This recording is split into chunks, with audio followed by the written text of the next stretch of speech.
Welcome everyone to the Rotary eClub of Silicon Valley, where each week we bring you a program about innovation, education, and entrepreneurship as it relates to service. This week you will notice that I am not Mitty, rather I am filling in for Mitty and proctoring over the meeting because Mitty is somewhere in the air. So I am so happy to be able to proctor over this meeting for Rushton, who is our charter president, and he's going to be giving us an update about nextvista.org. But before I throw it over to him, a little bit about myself. I am a director on the board of directors for this Rotary Club, and I'm also a teacher candidate at San Jose State University, studying to become an elementary educator. And I'd also like to introduce everyone else who's on this call. I'm going to give them a few seconds, and in no particular order except for the one that I see on my screen, I'm going to throw it over to Mr. John Lozano first. Thank you, Yvonne. My name is John Lozano. I'm a resource teacher, special education teacher here in San Jose, California at a kindergarten to 8th grade school, as well as being a charter member of this Rotary eClub. I'm involved in other nonprofits, one being CISV, which is a organization that works with youth to inspire action for a more just and peaceful world, as well as working with Rushton in the nextvista.org nonprofit. Awesome. Thanks for being here, John. Roger, would you like to say a few words? Yes, I'm Roger Preston. I'm a relatively new member of the club, and I reside in Kamloops, British Columbia, Canada, and I'm very happy to be here this afternoon. Awesome. Happy to have you. And finally, we have Mahmood. Hi there. This is Mahmood Khan. I've been a board member for quite a while, since the inception of this Rotary Club. I am an information technologist. I worked at companies like Hewlett Packard, had my own company in the past, and today I work for NetSuite, Oracle. My passion is education, philanthropy. I am a board member at San Jose Conservation Corps and Charter School. We provide charter school and programs for kids that have sort of dropped off from high school, and we give them a second chance. There have been approximately 2,300 students that have gone past through that over the last 13 years that I have been involved in it. So that's one area. The other area is art. I'm very interested in art and so forth, and help my wife create her book and CD. And the last thing that I've been doing for the last 9 years or so is helping people get jobs. And I created a book called The Job Search in 30 Days and a program called Mentor, Train, and Recruit program. And I do that as a service to community, and it's all free. So that's what I've been doing, and I'm very happy to be part of this group. Awesome. Thank you so much, Mahmood. And I think this is the first time you've joined us for a recording, so welcome. Chris, I see that you have joined on. Would you like to say a few words about yourself? About me? Yes, about you. Well, I am the world's first bald Rotarian, having taken it down to the wood on Wednesday in a, shall we say, different scenario. Yours truly didn't like the haircut I had, so I bought a pair of these do-it-yourself jobs, electric things, and I started zit, zit, zit, zit, zit, zit, zit, zit, hit a button and went zoom. And big, well, this wide on this side. So, oh well, that's it. Come out of the bathroom, my wife looks at me. What in blazes did you do to yourself? My dog doesn't know me. He looks at me and goes, huh? Wouldn't let me come near him for about 2 hours. That's my latest story. All right. Thanks. Myself, I'm doing very well up in near Ottawa, Ontario, in Rockville, Ontario, on the St. Lawrence River, and freezing our ass off because it's cloudy and unbelievably cold for Victoria Day weekend. It's our long weekend. Yours is Memorial next weekend. Normally, it's around 25 to 30 Celsius, which is high 80s, maybe low 90s. Right now, I'd say if it hits 60 Fahrenheit, we're lucky. I don't know what it is. I thought it was global warming, but maybe it's going the other way. Anyways, I'll pass it on to John. In Kamloops, Chris, it is 30 degrees. Yeah, you buggers out west get all the good stuff, huh?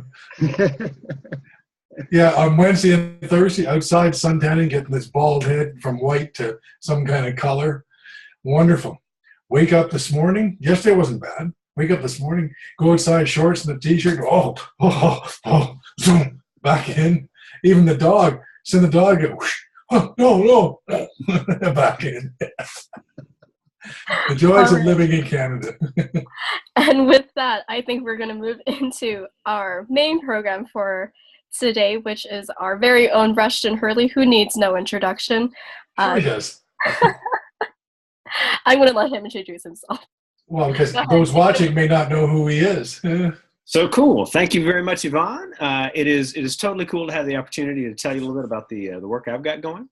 And as we begin to get into this, let me start by saying, in our club, for those of you who may be visiting us for the first time, you're really getting the chance to see what our club is like. Anytime you visit a Rotary club, you're kind of in that space of like, okay, what is it? What is it that this club is? What is this club about? And you want to know kind of what the community is like. And here, getting to see quite a few of our members, tell a little bit of their story and things like that. So what I'll do is kick things into gear with a little bit of screen sharing, and then also kind of mention to you that who I am. I am a Rotarian from as far back as 2004, although I had connections to Rotary way back into the 80s. I joined because a friend said, hey, why don't you come with me to a meeting? That's how people kind of get connected to Rotary. And then they find out all the cool things that are happening, all of the, the wonderful service activities that different clubs do. And they start thinking, I want to be a part of that. So we have two kinds of programs in a sense. And this is kind of this is a message for our members as well. We have programs where we invite folks to come and tell us about the cool things they're doing, right? So, people who are not in our club, and they tell us about innovation, entrepreneurship, education, service, cool stuff. And we love sharing those stories with everybody. We also have our own members tell us about what's going on in their world. And that can certainly include the other items as well. But it's our chance to kind of get to know each other a little bit more. So all of you guys who are in our club who haven't yet been part of a program, we'd love to have you tell a little bit about the stuff that makes you tick. What's important to you. So this program is an update on my work with the company that I started 12 years ago called Next Vista for Learning. And Next Vista for Learning is an educational library of videos by and for teachers and students everywhere. It's free to use, free to contribute to, free to download from, and actually seriously fun work. So as we start, you look at this, you see the little image I have on the screen. This is from a trip I made to Brazil, actually earlier this year, to work with some teachers down there. And I was visiting a little park across from the Sao Paulo Museum of Art, and it's this place where they've got kind of rainforest captured in this little park in the middle of the city. It's just this amazingly cool place. And I saw this guy playing guitar for this woman on the bench, and kind of singing to her. And I thought, that's the stuff of stories, right? Rotary is all about stories that inspire us to consider what we can be, not just as individuals, seeking to help others, but also kind of working together to pool our talents and resources so we can make more happen than we would otherwise. So with that, let me say it is awfully good to meet everybody. If you are here for the first time, welcome. Good to have that chance to say hello. And we hope that you're going to enjoy this meeting, and we'll come back for more. So some years ago, I had an idea, and that idea was that all of these kids who are at school and who are not really connected to their educational possibilities, maybe they're just losing their confidence, right? And wouldn't it be great if there was an online video library where teachers and maybe even students had created these pieces that say, hey, look at that topic this way. So if there was something they were having kind of problems with in class and somebody said, check it out this way, they're like, oh, I think I get it now. That would be really cool and helpful. So that was the basis for starting Next Vista for Learning, which is at nextvista.org. We've got all of these kind of cool videos that have been made by all sorts of people around the world. We've got over 2,000 videos on the site, and it's gone pretty well, right? I'm 12 years into it.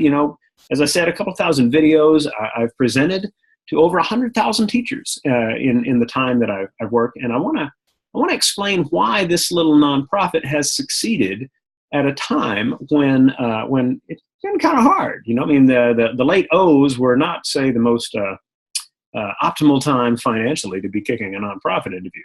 So this will be in part my opportunity to share some ideas on what makes this particular nonprofit something that can be successful. So with that, let me kind of explain what I'm doing. Now, I decided to start this as a charity for two reasons. One of them is that I kind of doubted that an educational video site could actually be a moneymaker. I thought, okay, if this could be really helpful to a lot of people, but if you charge 1 penny to watch a video, you've lost the vast majority of people on earth as people who could be watching them. Oh, but maybe they'll pay. Look, what we're really trying to do is to get educational resources to people who often don't have squat. So I thought, that would be better that way.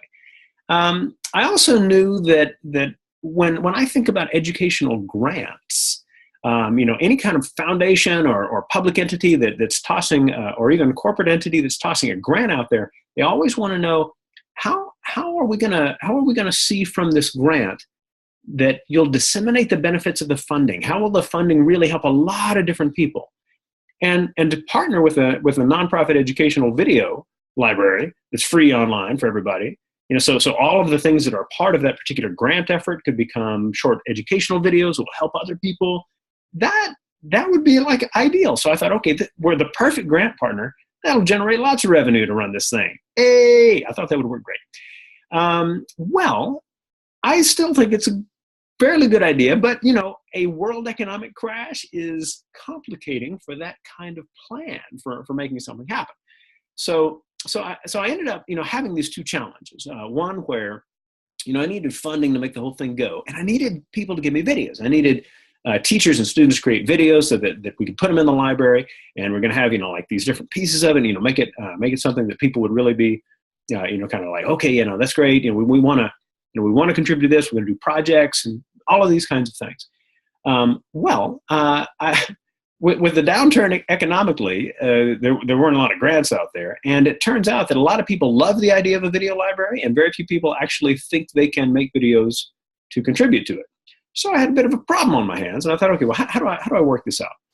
And the first thing I did was I thought, okay, I need to let teachers know that it's easy to make a video.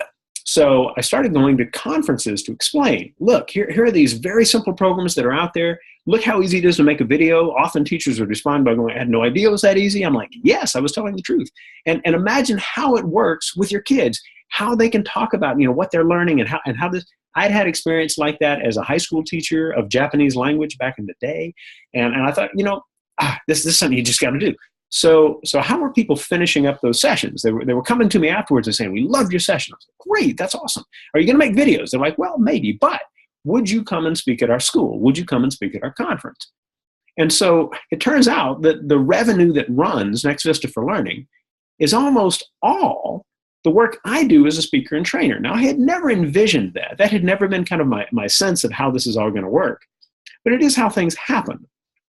Given that creates other opportunities as well. So, for example, when we occasionally ask for donations, not very often because we don't need to because we're getting it this other way, right? But when we do, 100% of the donations that we get go towards the projects we're doing. So that's a great thing to be able to say when you're asking for donations. Additionally, when we think about service revenue and a nonprofit, because we're talking about kind of what this model looks like. Some people say, but that's not how a nonprofit should work. They should be asking for donations. No, not quite. You can certainly be a nonprofit built on the idea of donations from the public and stuff like that. And there are those out there, and that's great. But there are other ways that nonprofits get money. They get it through grants. They get it through what's called service revenue. So they do services and invoice just like a normal company would. Oh, but now you're skirting taxes. No, not really. Because the way it works is when that service revenue meets the goals of the nonprofit, you are still within the reasons for having created one. So perfectly, kind of appropriate.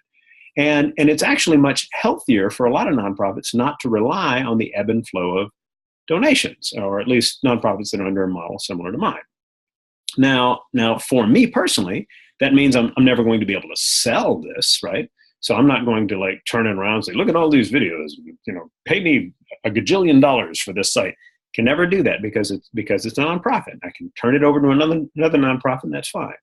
So I'm not becoming a bazillionaire as a part of this. But on the other hand, that wasn't kind of the goal. The goal is to create this kind of cool model that can be useful to a lot of people in a lot of places. So with that, let me kind of get you back to how Next Vista works.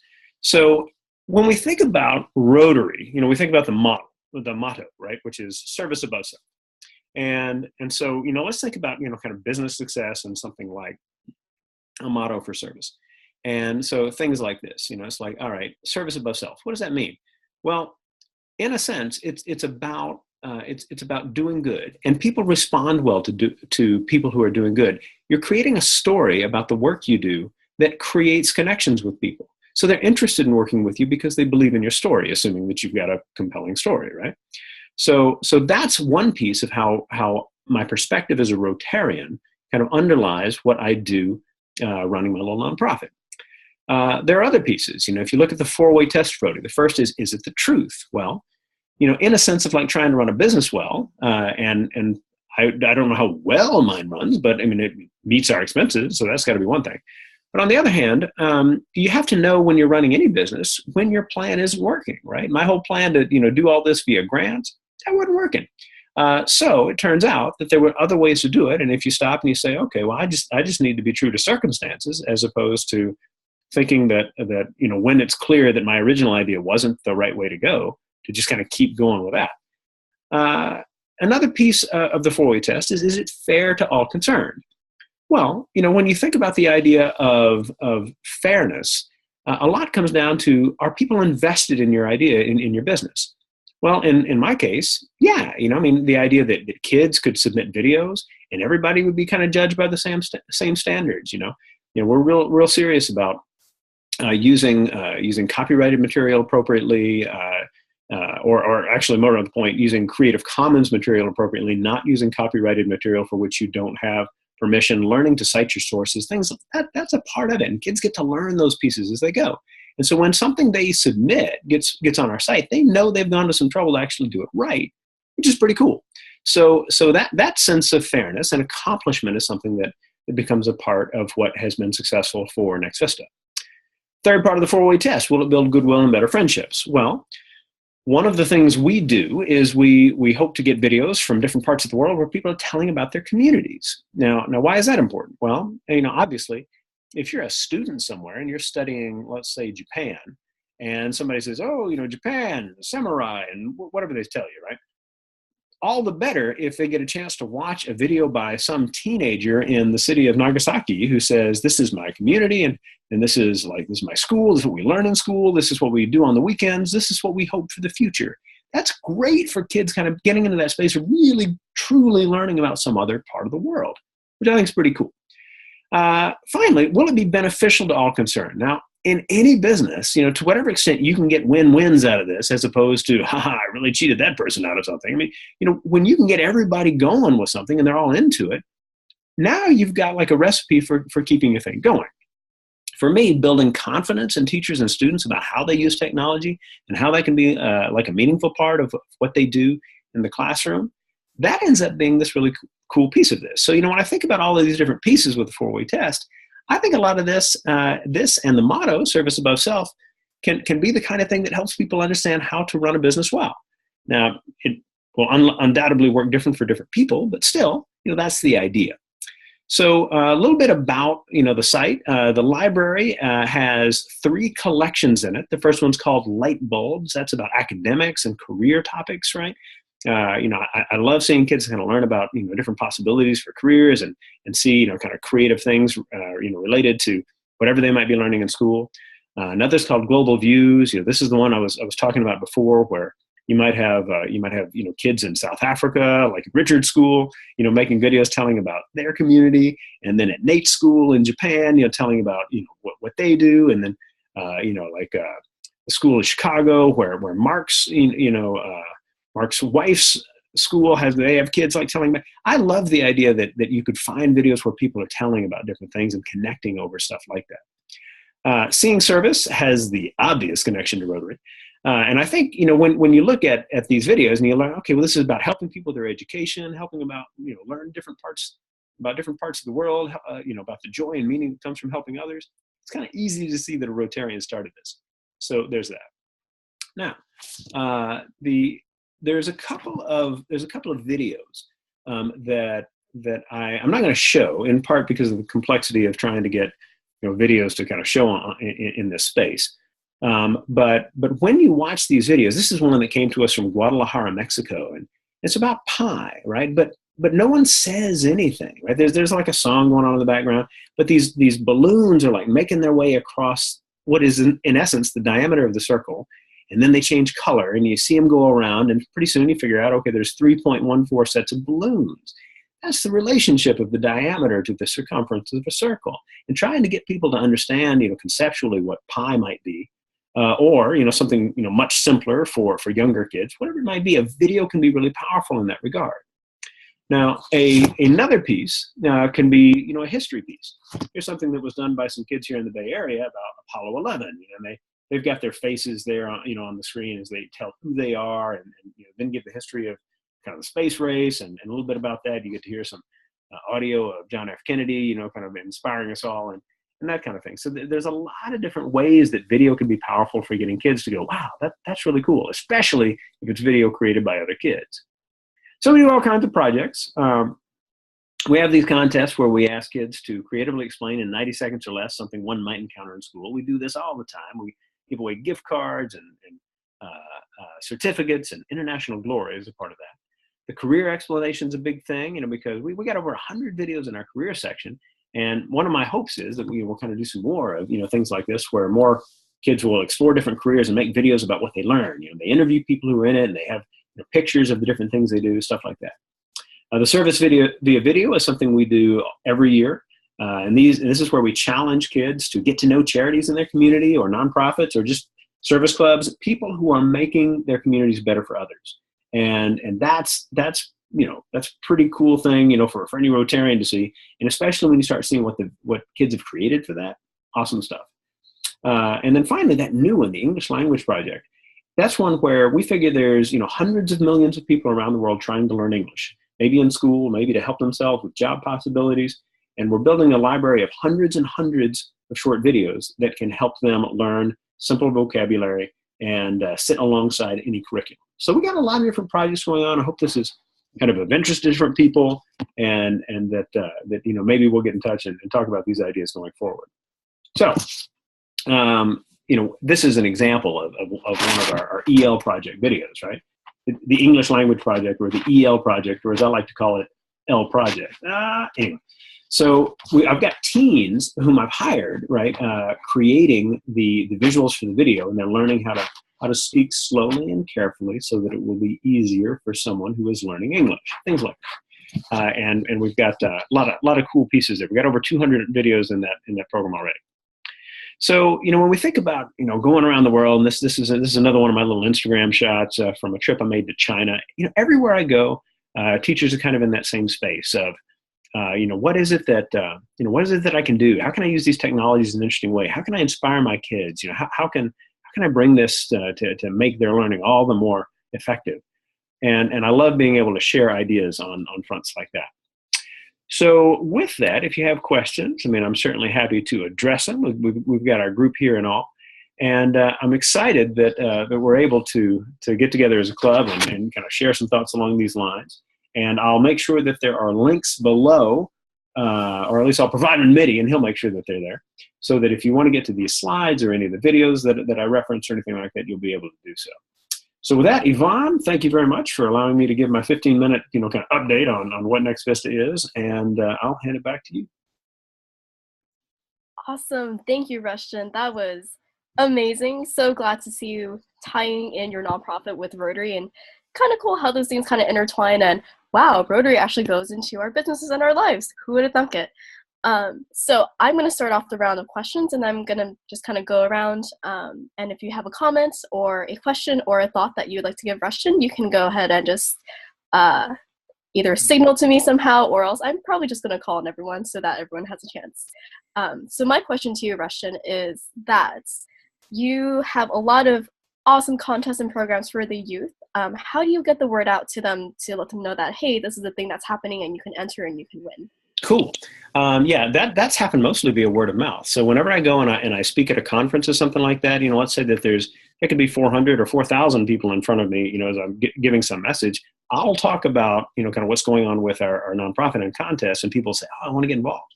And if 400 people are watching and 2 teachers like, we're going to do projects, and that's going to be another, dozen, 2 dozen, 3 dozen videos, depending on how good they are at getting the kids to stick to the rules, because we're actually sticklers about that. And it's great fun to work with them. For a lot of the teachers, what they really love about our contests, and this is why they might say to someone else, you should give this a try, is that we give feedback on every video that comes in. So, if video comes in, it's like, hey, this is a wonderful video. We'd love to consider it for the contest. I noticed there's music and no credit for it. Check our rules. There are certain sites that you can get the music from, and you have to be able to let us know where it was. And the teacher's like, I told that kid 5 times. Thank God somebody else is telling him. So that's part of the fun of it. Awesome, cool. John, you are a member of the Next Vista board. Is there anything that you would like to add to Rushton's presentation, or else a question for him? Yeah, thanks for the introduction. Yeah, I've been part of Rushton's board since the inception. When he talks about how long it's been around, it kind of reminds me how long we've been working hard at this, Rushton especially, working hard to make sure this nonprofit goes. But I'd like, part of the question is Rushton brought up the different things that Next Vista does, and there was that question mark that went there. It's like, what is next for Next Vista?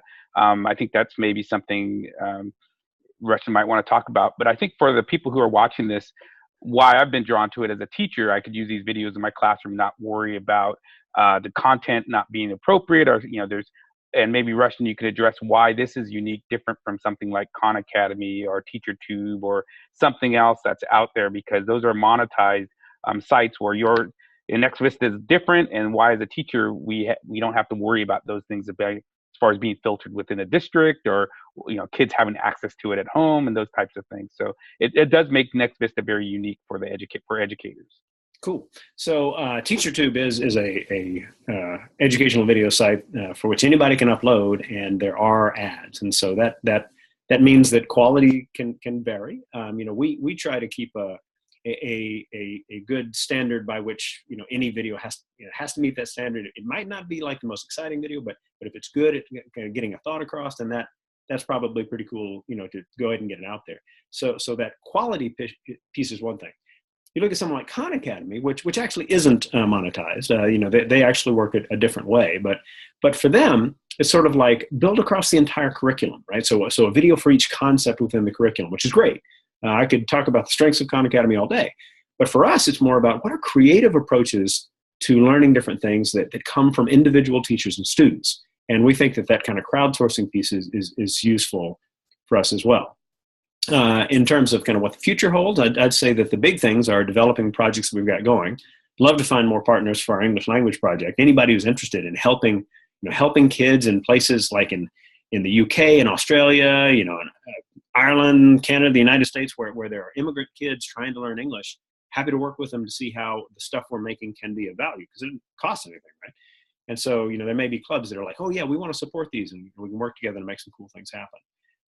Actually spending more, kind of a time, giving attention to grants now that the economy's better, and that there are a lot of kind of cool things going on there. So for example, shout out to Monica Martinez, the EdTech team, and the work that she has done to launch what's called Impact Lab, which does some really good work with a lot of teachers in Latin America. And that's what got me down to Brazil, and I've done some work in Peru as well. I got a big thing coming up in Bolivia this summer that they're going to be doing, and we're contributing to that so that it's helpful to the teachers as well. So anytime somebody's got a grant, they're like, how are we going to share the benefits of this? Well, talk to us, so that we can make something happen there. And then I'm always kind of up for ideas. When someone contacts me and says, hey, can we make this happen? Chances are we can make it happen. We just need to figure out how. Nice. All right, Roger, do you have any comments or questions for Rushton? Yes, I do. Thank you. Rushton, I really enjoyed your presentation.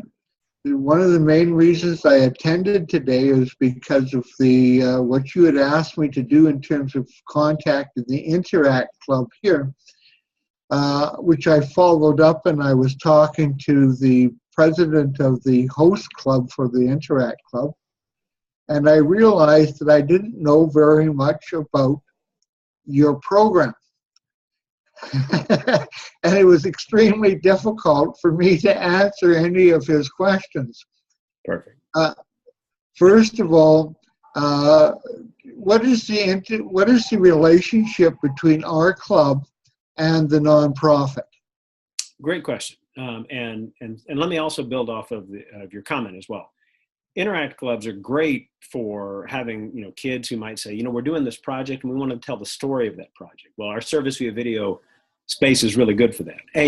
Interact Club says we got these kids who need help with this particular topic. We're going to make some creative videos to help them. Next Vista is great for that. And then to your question, what's the relationship between the club and Next Vista? I would say it's a friendly relationship. So there isn't any money, for example, that's gone from the club to my nonprofit. And other Rotary clubs have identified funds to help with projects, and I think that's pretty cool. But the big thing that our Rotary Club does for Next Vista is that when we have our service via video project, and we get the finalists from different schools around the world telling these things, I then let all of our members know that we've got these finalists identified, and what we do is we say, okay, members, could you take a look at these finalists and vote on which should be the winner, and then that's how we pick the winners. And so in a sense, it's this kind of cool service project that we do to help identify excellence within this project as people who also care about service. So that would be, I would say, the main piece of the relationship. The other question I have, Rushton, is let's say for the one that we just did, how many different groups of students would have participated in that service project? Cool. So it varies from year to year. We usually get somewhere kind of in the realm of 15 to 30 videos that meet all of the requirements for the acceptability, and those will typically come from 4 to 7 schools. So a lot of the schools that participate are religious schools, actually, a lot of Catholic schools where service is already this really important part of how they do education. And it's open to everyone, right? But it's a fairly good number for what we do. I'd love to have like 100 different videos come in for the service via video project. That would be awesome. It'd be kind of hard to kind of fit it in with the other things that I do to run Next Vista. But I'm up for that challenge, right? So I know that those are the numbers right there. Thank you. Awesome. I'm going to move it over to Mahmood. Do you have any comments or questions for Rushton? Yeah. Rushton, this was a great presentation. Thank you very much for sharing that. And I know that you're a philanthropist of a different type and an educator of a different type. So I have a quote for you from Joseph Campbell. If you want to change the world, you have to change the metaphor. And I think that's what you're doing. That's cool. That's really cool. When you said you had a quote from Joseph Campbell, I knew something cool was on the way, right? Yep. And yeah, so it was. I don't think of myself as somebody who started this business as someone who's like always constantly thinking of business possibilities. I just had this one idea. And a friend encouraged me, a friend named Steve Jensen in Dallas, a guy I went to college with. And, we were talking one night and he said, you need to make this happen and put forth some money to actually help get it going. I was like, oh, wow, thanks, man. He liked it that much. And I think that's one of the things, one of the lessons there is that when we talk about the ideas we have, somebody may be there who says, I know how to help you get that going. And even though I'd never started a business, I didn't know squat, it managed to work out. because there are resources out there. No Low Press puts out a book called How to Start a Nonprofit Corporation in California. And I read that thing from, front to back, to figure out how to get things going. And it really helped me. It gave me unimaginably important advice. Things like keep the mission as broad as possible, so that as you change what you do, it'll still fit within that, so that you're not suddenly doing unrelated business for which there would be taxable consequences, right? And that turned out to have been a piece of advice from that $32 book, right? That essentially ensured the survival of my little effort. So yeah. Where, share ideas. You look at how kind of different possibilities are out there. You change the metaphor by just exploring what could be. So awesome comment. Thanks, Mahmood. I got one more though. Mm. The second one is education is a vaccine against poverty, and I think it's so cool. Yeah. Yeah. So Campbell's. That's another Campbell quote, right? I made that one up. Oh, that's a Mahmood quote. Awesome. So education is a vaccine against poverty, and it's also it is also that which allows you to overcome the scourge of poverty, right? So the more we can get people into that space of believing in their futures via what education can be, the more we can pull people into out of poverty and into a space where they're contributing, confident members of society who learn that they can be something important for someone else. I mean, that's a message that's in Rotary all the time. But education is often what allows someone who may have come from a family where that's not, kind of typically a part of the conversations to kind of figure out where that important purpose might be in life. Cool. Good stuff. Oh, awesome. Thank you. Cool. And I am looking at the time, and I think we should wrap this session up. I'm sorry, Chris and Shags, for cutting you guys off and giving us a short end of the stick. But if you guys have some burning questions, that's going to lead me into the next portion, which is that if you are a member or a guest, you should make sure to fill out the attendance form that's located right below this video, and also leave a comment in the discuss section right underneath the attendance form to let Rushton know what an amazing job he did. And I'm going to hand it back to Rushton for the final word in this video. Cool, thank you. And one thought before I final word it, and that's this. Whenever our members come together for a recording of a program, one of the things that means is that after we stop the recording, we can keep talking. So like, Shags and Chris are these wildly interesting people who I've been like in this club and the previous club with for a long time. And so we get to keep talking.